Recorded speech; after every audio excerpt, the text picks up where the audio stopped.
السلام عليكم ورحمة الله وبركاته. وحشتوني أحلى متابعين. إن شاء الله في فيديو النهاردة هنعمل بوريه بطاطس بالبصل والبابريكا.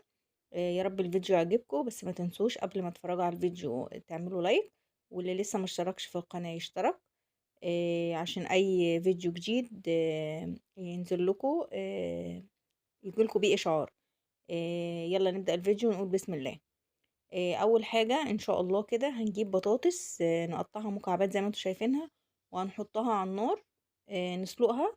هنحط في النار في المية دي هنحط لها شوية ملح صغيرين.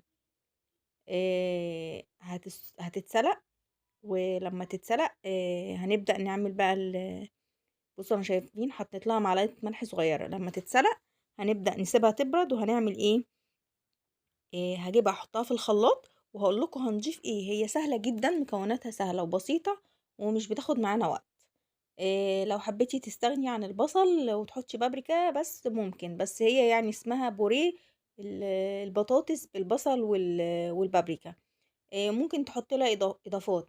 لو عندك خيار مخلل بتقطعيه قطع صغيره وتحطيه جواها، بس بعد ما بتضربيها.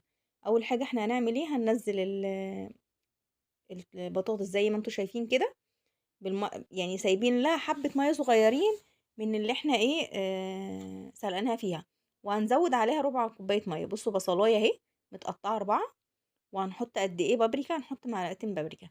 دي من المقبلات الحلوة اللي ان شاء الله هتعجبكم، وبتتاكل جنب اي مشويات. وان شاء الله جربوها هتعجبكم بإذن الله. بصوا شايفين انا حطيت قد ايه معلقتين بابريكا، وحطيت البصله وبطاطسايه كده يعني متوسطه. بصوا انا هحط كمان ربع كوبايه ميه عشان عشان تتضرب معايا كويس. هتبقى زي البوريه كده ناعمه.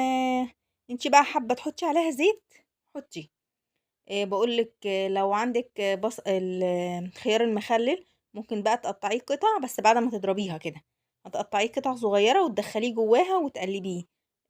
هيبقى طعمه حلو قوي.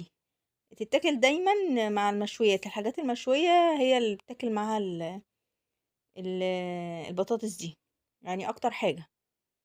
لحمة مشوية، فراخ مشوية، كفتة، كباب، اي حاجة مشوية. دايما في المطاعم والحاجات دي بيحطوا المقبلات دي، فاحنا قلنا ليه ما نعملهاش في البيت. بصوا شايفين القوام بتاعها.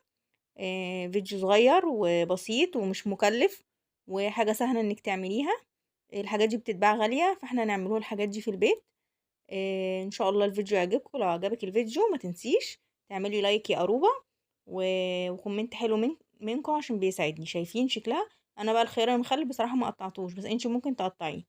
ان شاء الله الفيديو يعجبكم. اشوفكم في فيديوهات تانية ومقبلات تانية. باي باي يا حبايبي، هتوحشوني. للفيديو اللي جاي، مع السلامة.